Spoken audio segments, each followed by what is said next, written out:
My MIL demanded full access to our bank accounts, called me irresponsible, and tried to humiliate me. I exposed her fraud and cut her out for good. I'm 33, married to Ethan, 35. We've been together for 6 years, and honestly, the biggest issue in our marriage isn't even us. It's his mother, Linda. She's been a nightmare since day one. But for years, I tried to keep the peace because I thought that's what you're supposed to do. I thought that if I just gritted my teeth and stayed polite, she'd eventually back off. She didn't. Linda is the type of woman who has to control everything. It's not just about having opinions. It's about forcing those opinions on everyone around her. If something doesn't go her way, she sulks, guilt trips, or causes a scene. And for the longest time, Ethan would either ignore it or try to smooth things over, which basically meant doing whatever she wanted. I didn't want to be the bad guy, so I went along with it, even when it drove me insane. But eventually, it all came to a head. The first big red flag was when Ethan and I bought our house. It was a small, cozy place, nothing fancy, but it was ours. I spent months decorating it, picking out furniture, and making it feel like home. One Saturday, Linda showed up out of the blue with an interior designer. She didn't ask if we wanted help or even warn us she was coming. She just barged in and started talking about how she was going to fix the place. She had all these grand ideas, new curtains, a big chandelier, replacing our sofa because it looked cheap. I told her as politely as I could that we liked the house the way it was, but she just kept going. It's not about what you like, she said. It's about what looks good. Trust me, you'll thank me when it's done. I canceled the designer the moment she left. She tried to argue about it later, saying she was just trying to help and that I was too sensitive. I told her it wasn't her decision to make and that she needed to respect our home. She didn't apologize. She just muttered something about how ungrateful I was and moved on to her next scheme. The next big blow-up happened during our wedding planning. Ethan and I wanted a small ceremony, just close friends and family. Linda hated the idea. She thought a small wedding was embarrassing and didn't reflect well on her as the mother of the groom. So, behind our backs, she booked a ballroom at some fancy hotel and started sending out invitations to people we didn't even know. We found out when one of Ethan's coworkers asked him about the black tie wedding. When I confronted her, she acted like she'd done us a favor. "You'll thank me when you see how beautiful it is," she said. "No one will remember a cheap little backyard wedding, but this will be unforgettable." I canceled the ballroom and sent out new invitations with the correct details. Linda was furious. She called me selfish, accused me of ruining her moment, and even tried to get Ethan to convince me to go along with her plan. Thankfully, he backed me up, sort of. He told her we weren't changing our wedding plans, but he was way too soft about it. She cried and guilt-tripped him, and while he didn't cave, he didn't exactly stand up to her either. It was exhausting. Over the years, there were a million little things like that. She'd show up unannounced, criticize everything from my cooking to my clothes, and constantly try to insert herself into decisions that had nothing to do with her. One time, I was babysitting my niece for the weekend, and Linda decided she was going to take over. She showed up at our house and started packing the baby's diaper bag, saying she was taking her to church. I told her no, but she acted like I didn't have a say. "I'm just trying to help," she said. "You're clearly overwhelmed." I had to physically block the door to stop her from leaving with the baby. I called my sister, who was livid, and made it crystal clear that Linda was never allowed to babysit under any circumstances. But the final straw came a few weeks ago. Linda invited us over for dinner, saying she wanted to talk about helping us with our financial goals. I should have known it was a trap, but I figured it was just another one of her unsolicited advice sessions. Ethan convinced me to go, saying it would be easier than refusing. I agreed, but I told him he had to back me up if she crossed a line. Dinner started off normal enough. Linda made her usual comments about how we couldn't possibly be eating healthy and how Ethan looked too thin, but I ignored her. Then, as we were finishing dessert, she dropped the bomb. "I've been thinking," she said, all sweet and innocent. "Since you two are still young and not very experienced with money, I'd like to help. We can consolidate your accounts under mine, and I'll manage everything. It'll be so much easier for you." I stared at her, waiting for the punchline, but she was serious. "You want us to give you control of our money?" I asked. "Not control," she said, like I was the crazy one. "Guidance." I just want to make sure you're not making any mistakes. Ethan tried to cut in, but she kept going. I've noticed some concerning spending habits, she said, looking directly at me. Like that trip to Hawaii. Was that really necessary? And all those takeout meals, you're just throwing money away. That trip, by the way, was our honeymoon. We'd saved for it for 2 years, and every penny was budgeted. I couldn't believe she was throwing it in my face like that.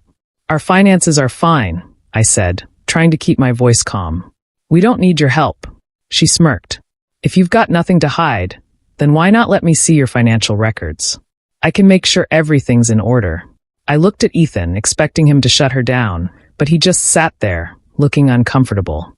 That's when I lost it. Are you serious right now? I said, slamming my fork down.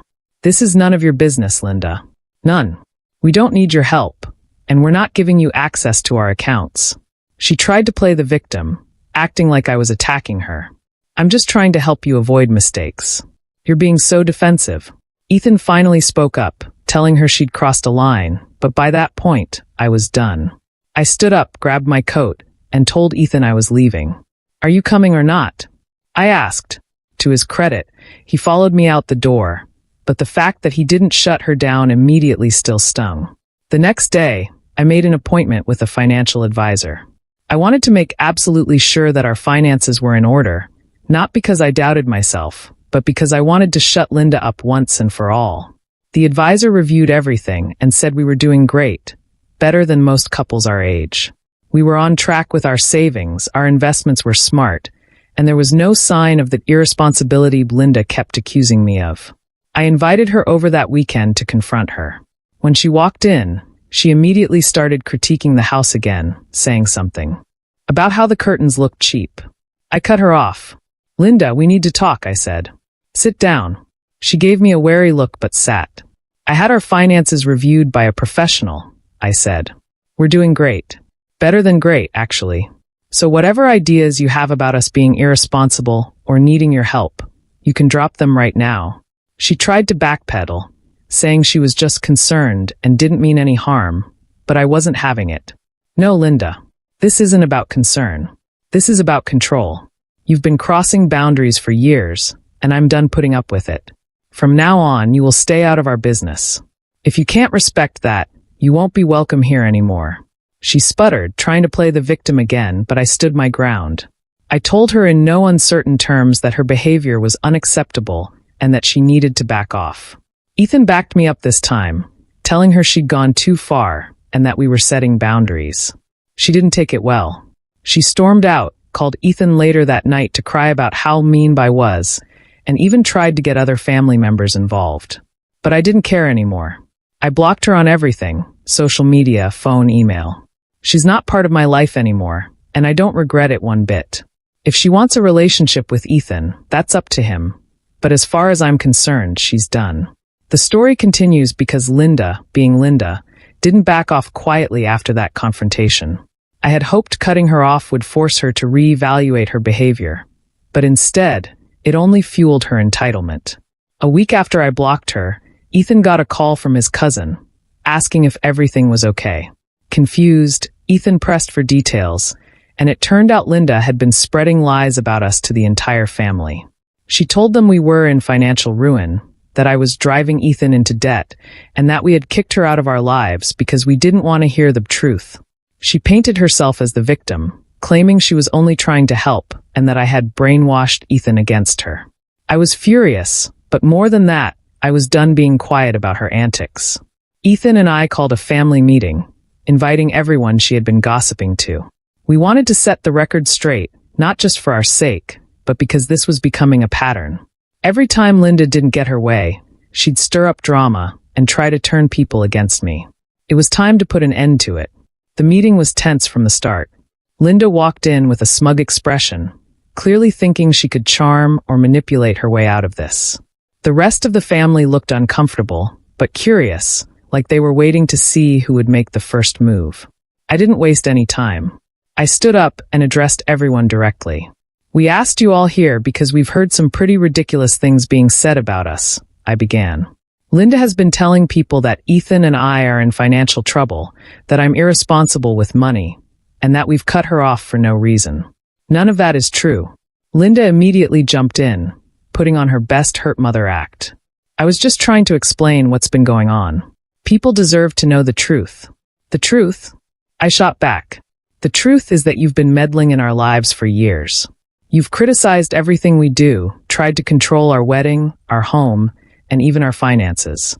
When we set boundaries, you decided to retaliate by spreading lies. She turned to Ethan, clearly hoping he'd defend her. Ethan, you know I'm just trying to help. I've always had your best interests at heart. Ethan surprised me by not hesitating. Mom, stop.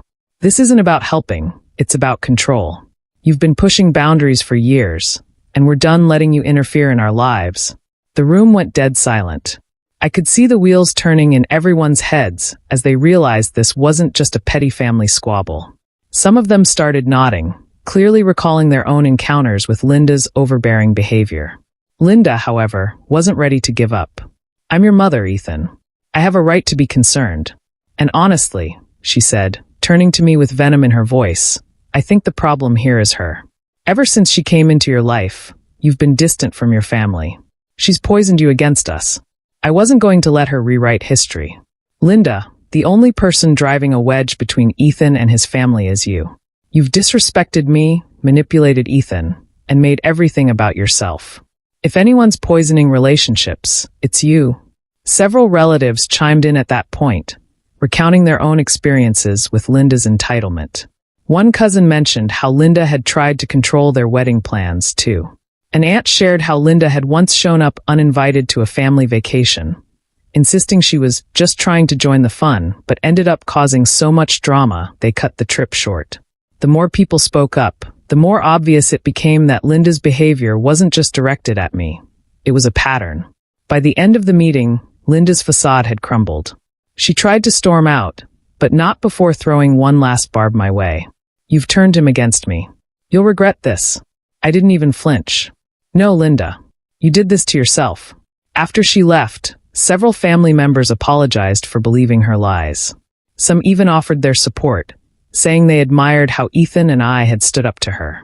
It felt good to finally have the truth out in the open, but I knew this wasn't the end. Linda's next move was to go full scorched earth. She started posting cryptic messages on social media about how family loyalty is dead and how some people don't appreciate a mother's love. When that didn't get the reaction she wanted, she took things further, showing up at events she knew Ethan and I would be at, trying to create a scene. At one point, she even cornered Ethan at a family gathering I skipped and tried to guilt him into reconciling. You're breaking my heart, Ethan, she said. How can you just abandon your own mother? Ethan finally snapped. Mom, I'm not abandoning you. I'm choosing to live my life without your interference. If you can't respect my wife and our boundaries, then that's your choice, not mine. After that, she started to back off, but not completely. She'd still send passive-aggressive texts or try to rope other family members into her drama, but Ethan and I stayed firm. Over time, her efforts started to fizzle out. She realized she wasn't getting the reaction she wanted, and eventually, she went quiet. Now, months later, things are calmer. Linda is still in Ethan's life in a limited way, but she knows her place. She doesn't contact me at all, and honestly, it's been a relief. Ethan and I are stronger than ever, and I've learned the value of standing up for myself and setting boundaries, even when it's hard. Linda might never change, but at least now, she knows I'm not someone she can push around.